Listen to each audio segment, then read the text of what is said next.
Imagine by Bernard King and Nicholas Lumarine. All is revealed. We must change the writing credit from Nicholas to Jemma Lumarine. But Jemma is not finished with Jerome, and Jerome is certainly not finished with Jemma.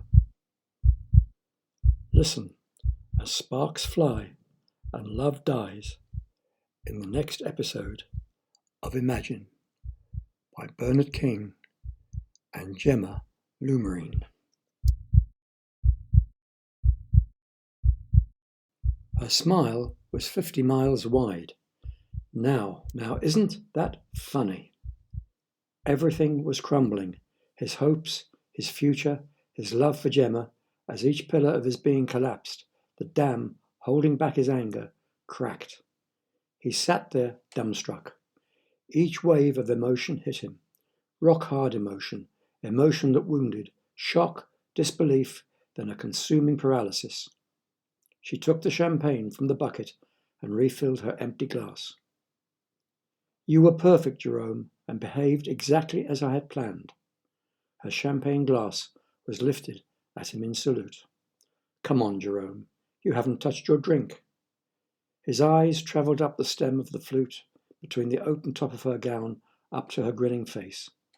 Her casual questions had sucked him dry of information, giving her the building blocks to build her fortress around him. 5 years. Yes, it was 5 years ago another woman had taken him down. Jennifer, the dead Jennifer. Jerome, don't be a misery. It's time to celebrate. I have my problem husband dead, 3/4 of a terrific novel, and you, a slave for life. He could not speak. Anger throttled his words. You must admit, meeting me has been quite an experience. You wrote everything. You lied, you cheated. Everything was untrue. His words were gouging into him. And I had you believing in the supernatural. She was mocking him. You honestly thought you were changing into Nicholas. Now that really gave me a double dose of material. The room turned red. The glass table shattered with his kick. Champagne, frothing madly in the crash, bubbled a cascade of foam over the carpet. She tried to stop him as he tanked out. His sweeping arm threw her back over a chair. He blundered for the door, almost wrenching the knob off as he hauled it open. Jerome, don't be angry. The champagne from her glass had smacked down near her naked front. I've done so much for you. Fury had made him deaf and dumb. The door smashed back against the stop. I even had your Jennifer run over. Her shouting was behind him now as he stamped along the hall. You didn't stand a chance. I'm a wonderful author and a fantastic actress. I went to RADA, you know. Her shouts crashed out as he turned down the staircase, lost in the deep pile and soft furnishings of the hall. He did not see the porter touch his cap or open the street door as he turned right into the square. Why he turned right he did not know. He could have turned left. It would not have made any difference to a man who had no idea where he was going.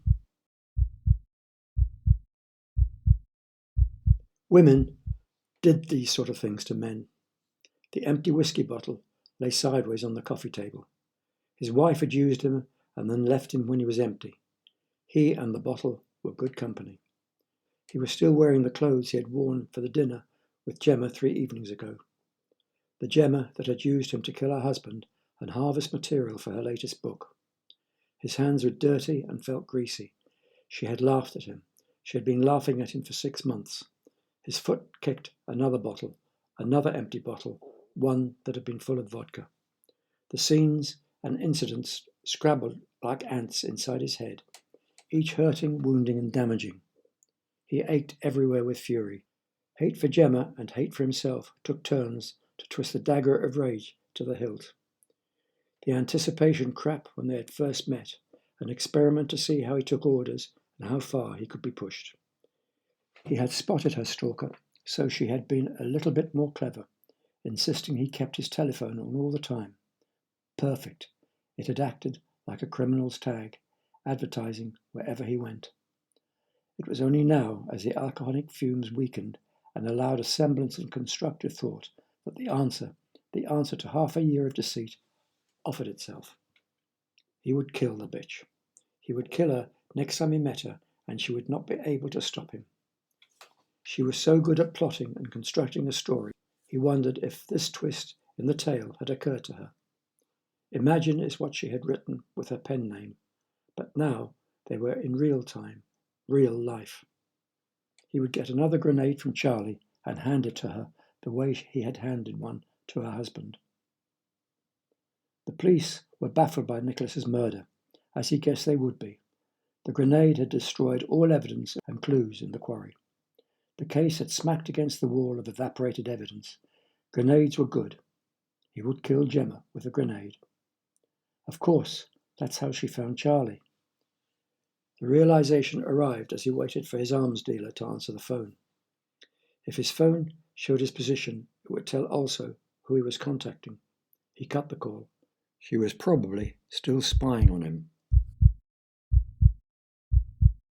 What happened to the last one I sold you? Charlie's question dripped suspicion. I part-exchanged it for another pistol. Jerome screwed up his nose. The old telephone box he was calling from stank of urine. No, you fucking didn't. Yes, I did, Charlie. It was the one that killed that guy in the quarry. Charlie was adamant. What guy? What quarry? Jerome, there aren't that many grenades around, and there's one less now. I need one for another deal. I ain't got one. £200. Fuck. Bearing in mind I only paid 60 for the last one. Fuck. Jerome put down the phone. He could almost hear Charlie's mind rattling through his contacts in his scamper to secure an easy profit. It took a week for the sharp edge of fury to blunt. The four corners of his being that had been filled with hate slowly emptied, refilling with the dispassionate trust of anything female. For fuck's sake, Jerome, I'm doing my best. Stop fucking phoning me. Charlie, it's never taken you this long to get me what I wanted. Grenades are difficult, Charlie moaned. Get one. Jerome threw the phone down. He was ready. Jemma would soon come to the big full stop. He knew exactly how he would end her story. At some moment, she would contact him. She had called him her slave, and it was logic she would use her slave. Once he knew her intentions, he could act. But first, he had to be prepared. Failing to prepare was preparing to fail. He had to have the grenade. It arrived 2 days later, 3 feet above his doorstep in Charlie's outstretched hand. 250 quid. You said 200, Jerome took the weapon. No, you said 200. I'm saying 250. Jerome passed over the cash. He was in no mood to argue with Charlie. Since that murder in the quarry, all the hitmen are buying them. The police are going mental. They don't leave no evidence. The grenade matched the last one, the same age with a 6-second fuse. Anything else? Charlie never stopped selling. Jerome shook his head and closed the door.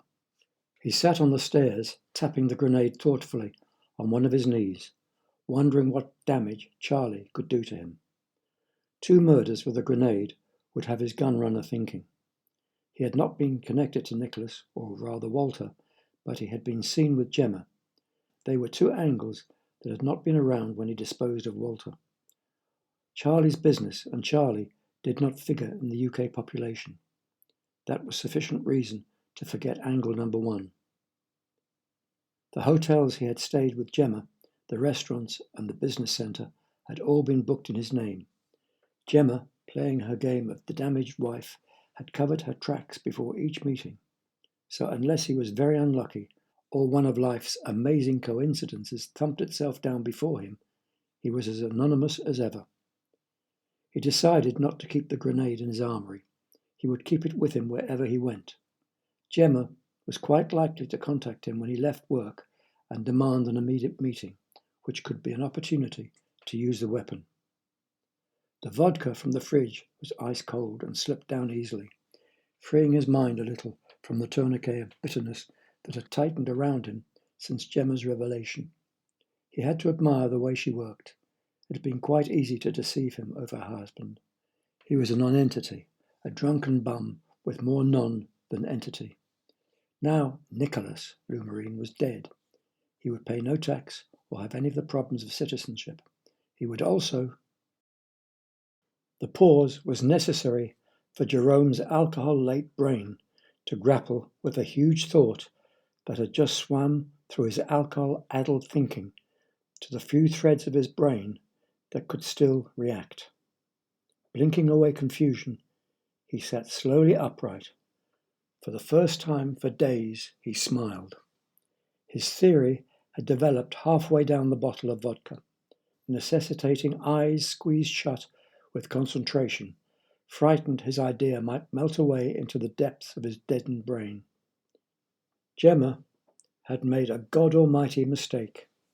He took a celebratory swig from the bottle, smiled again, and then took another. The murder had generated huge publicity. The funeral date, Jerome noted, had not been announced. Finding the remains of Nicholas would obviously take time. Apparently, Nicholas's books could not be printed quickly enough. The author was selling more books dead than when he had been alive. Another swig, and he emptied the bottle, throwing it into a corner with a huge chuckle. All that work Jemma had done, what a waste. Imagine would never now be finished. Her book was dead. Jemma had killed off the writer. This was terrific. Jemma, the international best-selling liar, had actually made a boob. He opened the fridge and bent to take out another bottle of Victory vodka. Slowly he straightened, staring at the bottle with a boozy gaze. More information was staggering in from his newly released imagination. It was true, imagination would never be finished, but as well for a totally different reason, because now he was going to kill off the second writer. He stared at the yellow glow from the fridge. There was something he should do. Yes, he should close the door. Now the yellow light was level with his face, and there was nothing he could do about it.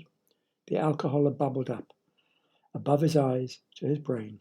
Already on his knees, he slipped slowly sideways and fell asleep as the fridge caressed his brow with cold water from the melting ice. The shaft of sunlight hitting his kitchen tabletop also hit his opening eyes. A mistake. The jangle of pain suggested strongly he should close them again, prompted by the glare increasing the intensity of the thumping inside his skull. His turn on his side was accompanied by a squelch. Gently pressing his hands on his trousers informed him he was soaked. Movement was impossible. The slightest gesture turned his brain into a hooligan that tried to scrabble out via the top of his head. He needed water. His mouth felt as if 20 fish had died in it a week ago. The slow rise up and the stagger to the tap was as it should be after drinking almost 2 bottles of vodka. Sheer agony. The water got rid of the fish, establishing he was not dying, and helped focus his eyes on the kitchen clock. It was 6 o'clock. He had to be at work in 2 hours. Levering himself gently out of the kitchen, he made his way towards the bathroom. The hot jets in the shower moved him a little nearer humanity. Breakfast could not be faced, but each cup of coffee helped raise the blood level in his alcohol-soaked body. At the bus stop, it began to feel as though he might just get through the day. A number 65 London bus is tall and rectangular. It is bright red. It has adverts on the front and the sides. It carries passengers and a driver. Nowhere or near the bus is there anything that looks remotely like a hand grenade. So why did Jerome suddenly think hand grenade? Jerome did not know. All he knew was he did not have his, and he had no idea where he had left it. The bus growled to a stop, but Jerome was already on his way back to his house. Leaving a grenade lying around was lazy, dangerous, and stupid. Alarm bells rang. The grenade had vanished. He had searched the house vertically and horizontally. Where the hell was it? It could not have been stolen. No one had been in the house. Arms burrowing inside sofa innards, ears peering under furniture, and hands moving dust on top of wardrobes and cupboards increased his anxiety.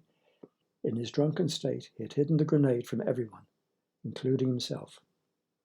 That evening, after spending a day on automatic at work, he collected all the alcoholic drinks in the house and put them in a suitcase.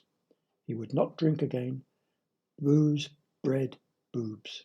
He needed clarity, caution, and calm.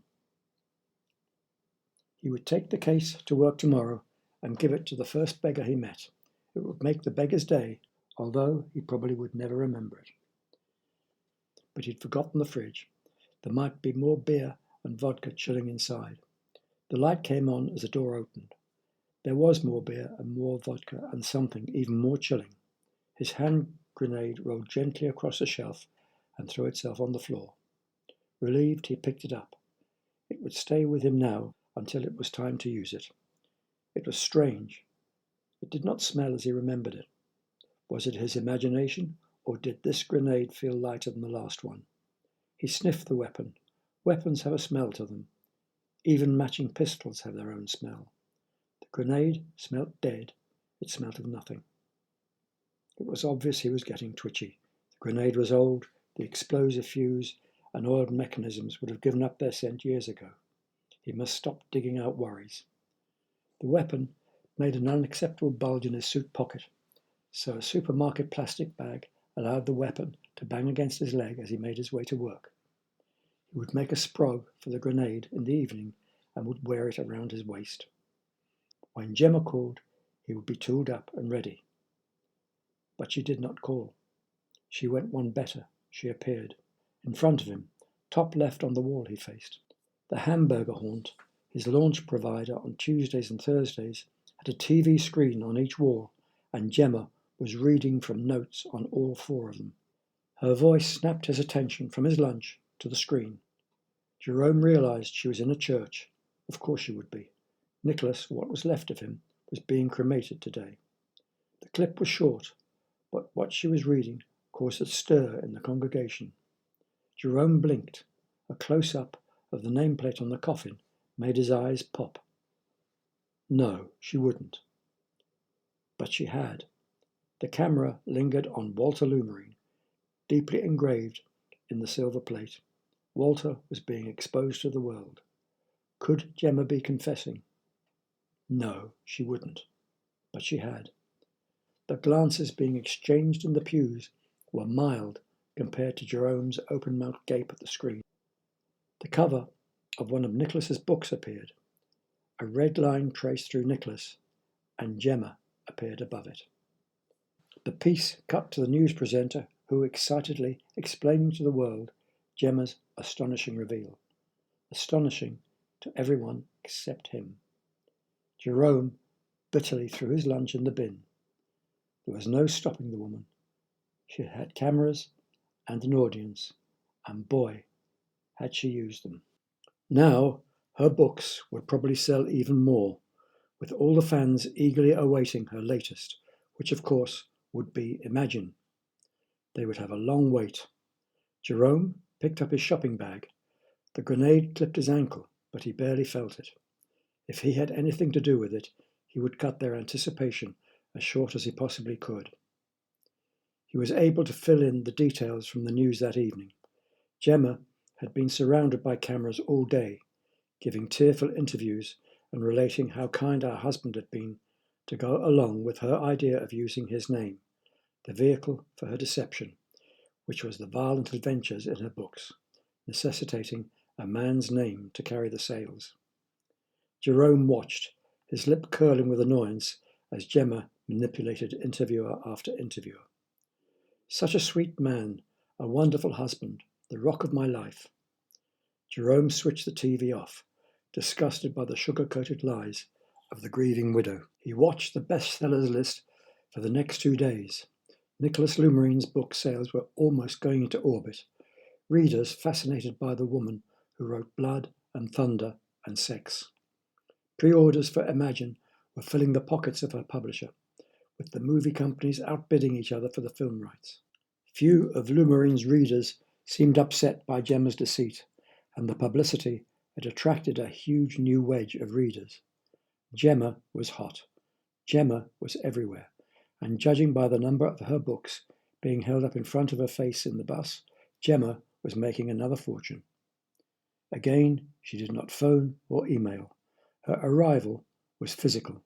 He was ambushed. A hand tunneled between his arm and his body. He had not seen her. She must have been waiting behind one of the ornamental trees that tried to cheer up the entrance to his bank as he approached. "So where are you going to take me?" Jerome froze. He knew that line.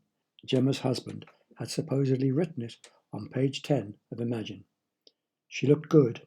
She had been to the sunshine since he last saw her, her tan complementing her golden hair, giving her an even more well-heeled presence. "Correction. Where am I going to take you?" "I'm going to work." He looked ahead, ignoring the little tug she gave him. "Oh, no, you're not. We're going to have a little chat." His arm was cuddled closer to the side of her breast. "I have a job for you." This time there was no rolls. They boarded a number 65 bus. Jerome assumed they would be going to his house for a chat. "You're not very talkative, darling." She let her handbag fall against his leg. Jerome tightened. They were playing a repeat. He lifted the bag and dumped it back into her lap. "Jerome, don't be such a grump." She moved closer, stroking the inside of his thigh. "Be sensible. Accept the situation." Her hand moved higher. "I have recordings of you admitting killing Walter, even explaining how you were going to do it." Her fingers were fiddling with the zip. He placed his hand on top of hers, stopping movement. "They're no good to you. Your voice is on them," he snapped. For the first time, he looked her in the eye. It was bright with amusement. She shook her head. "Edit it out, sweetie." She pulled down his zip. "You have thought of everything." She nodded. "Every part of you belongs to me, Jerome." Her hands went inside his trousers and gripped. "Even this." He snatched her hand away and stood up. They were approaching his stop. The seat bounced as his bottom thumped back down, her hand tugging the back of his jacket. With another sweet smile, she informed him they were going to Richmond Park for their chat, out in an open space, away from being overheard or recorded. What she had to say to him was for their ears only. She demanded his telephone, and on entering the park, she took out a small silver box with a short aerial. A red light illuminated as she turned it on. It blocked telephones and just about everything else, she explained. She bought it on the internet to stop people using their telephones when she was in a restaurant or in a train. They walked straight out into the middle of the park, leaving the joggers and the cyclists to torture themselves in public on the outer roads and paths. She chose a bench that backed onto a low stone wall, a boundary between the open space in front of them and a wooded spinney behind. "When I was a young and hopeful student actress at the Royal Academy of Dramatic Art," she patted the bench beside her, a silent order for him to sit, "I fell in love with a handsome young man." Her eyes became distant as she travelled back to the easy, uncomplicated days before life's tentacles enmeshed her. Neither she nor the handsome young man were good enough to become professional performers. After 2 years of rejections, Jemma started writing, and the young man became a publisher. He signed me up on my 25th birthday. She took a brown envelope out of her bag and placed it on the seat between them. "That is the contract I signed." His glance of disinterest at the envelope was not what she wanted. "Open it," she snapped. The document he slipped out was quite thick, much too thick to read quickly. "It cannot be broken. I have had teams of lawyers trying for years." Jerome was not listening. A scene was falling into place. "And the bastard has been snatching 30% of my money ever since." Jemma was still in her dreams and could not notice his quick searching glance.